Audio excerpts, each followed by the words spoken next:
Where did we leave off with Griffin and Sabine? I happen to know. Right here. So Griffin had just received an extraordinary correspondence. Let's see what he writes back.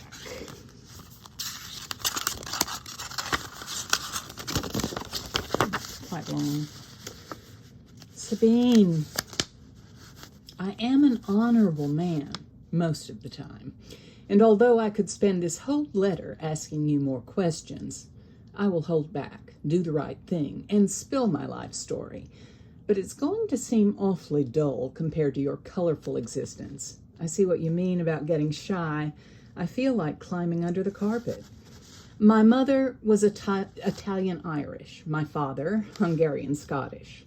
I was born in Dublin, and when I was 1, we moved to England. As you might guess, I wouldn't know my nationality if it come up and bit me. We lived off Holloway Road in the darkest London. Our small back-to-back Victorian house was as dismally predictable as the others in the row, at least from the outside. The inside was slightly different. Our house was a temple to the book.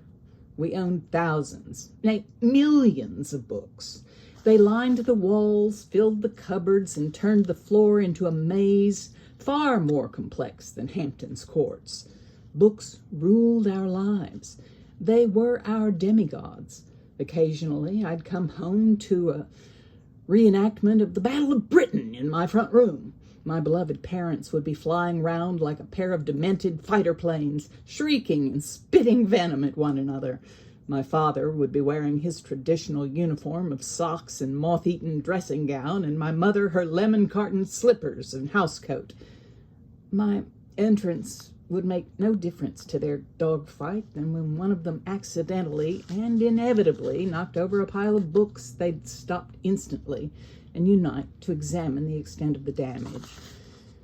Life continued in this pleasant vein until the day my parents got run down by a newspaper van that thoughtlessly mounted the pavement in Islington High Street.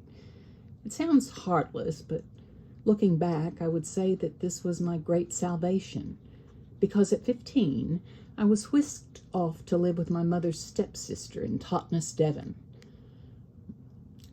Vereker was a potter and the kindest person I'd ever met. The first thing she did was ask whether I wanted to carry on with school or learn to pot. No one had ever asked me what I wanted to do before. I would have made her my idol if she'd let me. Instead, I became her apprentice. Some people find it hard to move from a big city to the country, but for me it was a piece of cake. Not only did I fall for Vereker, but also for the town of Totnes. In that green and pleasant land, the cider is so strong you'd have to hold on to the bar as you drank it. I spent 3 blissful years in Vereker's house, quietly being instructed on how to use my hands and my eyes. Eventually, she convinced me that I needed to broaden my skills and my horizons, and packed me off to Bristol Art College to become a fine artist. At college, everyone was painting a big flat canvases and becoming wizards with masking tape. To my discredit, I joined the geometric sheep, when all I really wanted to do was become a cross between Leonardo and Rembrandt. I'm forgetting. You probably saw that for yourself, how dazzlingly dreary my stuff was. My spell at college wasn't totally wasted, because I met Sarah, my first real girlfriend, and in the 6 months we were together, my horizons became broader. When I left Bristol, I returned to Totnes, even though Vereker by then had moved to the States. I'd only been back a couple of weeks when someone called to tell me that Vereker had died, suddenly, of a brain tumor in New York. I stood in that cold little hall for ages, paralyzed with loneliness. Losing my parents had barely touched me. They were only cartoon characters. But Vereker was a real person. I didn't understand how she could leave me like that. If I had grieved, I'd have probably been okay. Instead, I sunk into a dark, drowning depression and stayed there for almost 3 months. Remembering it now still makes me numb. It was a lawyer's letter that finally made me surface. Verica had left her money, and the combination of dealing with practicalities and realizing how much she cared for me forced me onto dry land. I came back to the world changed. I had an inner drum, and I was going to march. I decided to use my inheritance and move back to London and set up Griffin Cards, which was to be dedicated to my idiosyncratic vision of the universe. And that's where I am now, beavering away.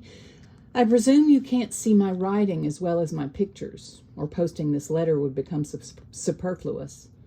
Any idea why it's only my images you see? And why I can't see yours? Tell me about your islands, and tell me what you do. Did you become your dad's official illustrator? I can't express to you how pleased I am that you're out there. Since Verica died, I've been alone. Now that you're there and have been all along, I feel whole again. You don't think we're twins separated at birth, do you? Or is that too simple? Griffin. P.S. As you may have noticed, I'm not the world's greatest typist.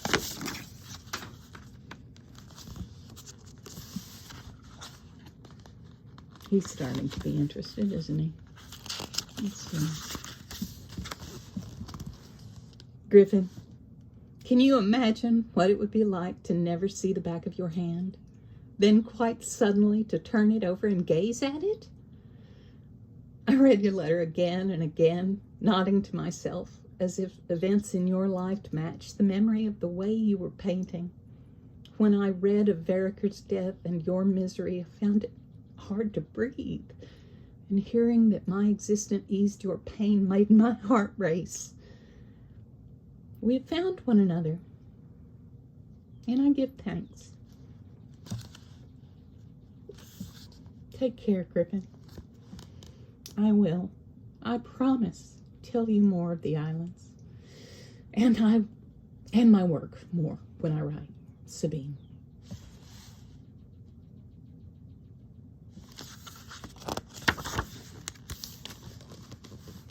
Sabine. Today I phoned the place in Dublin where they keep the records of my births and deaths. My twin theory is blown. I was definitely a single birth. I also did a bit of research on telepathy. There was a man and his daughter in Argentina before the First War who supposedly could do identical drawings whilst miles apart. It sounds dubious to me, and anyway, I prefer to think of us as unique. Your pictures, the ones on the cards, seemed very slightly familiar. Maybe I can see your work too, only my reception, as it were, isn't as good as yours. Winter's here early. The city is gray and dreary. I cheer myself by daydreaming of you and the South Seas. Love, Griffin.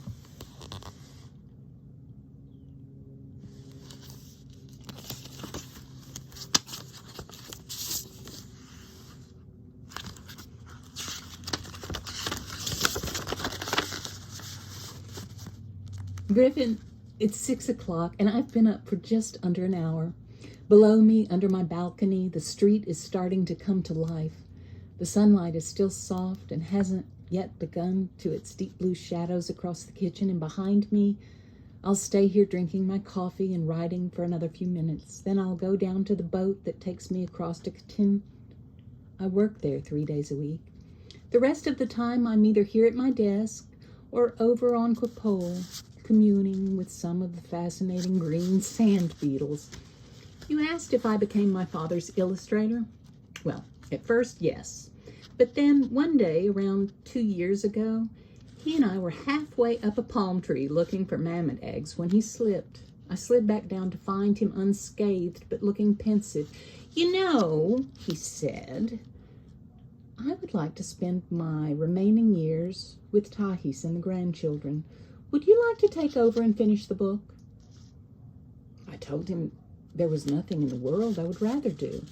The book, of course, does not provide me with an income, The publisher's small advance is long gone, and although my parents would have supported me until I got married, as is the custom, I wanted to earn my own living.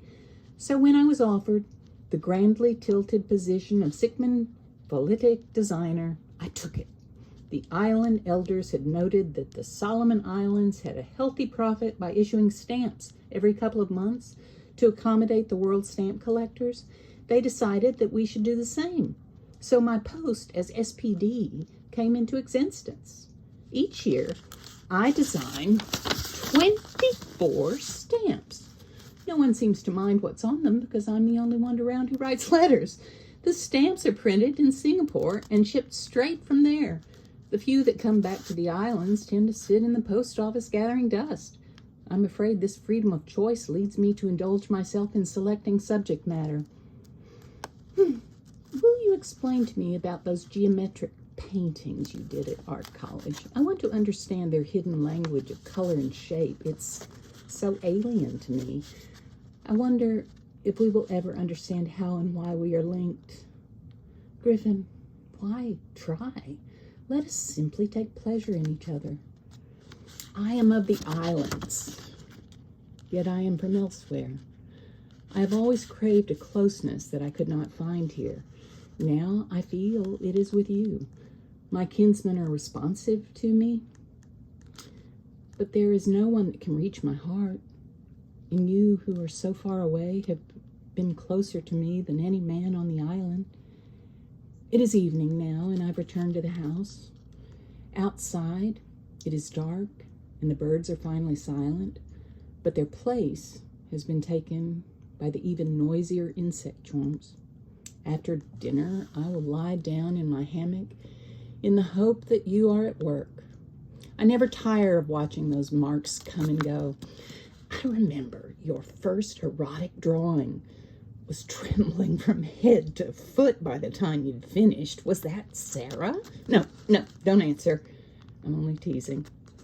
Why do I see your images and not your writing? Because we dream in pictures, not in words. You have told me your history, but speak little of the present. Why is that? Much care, Sabine.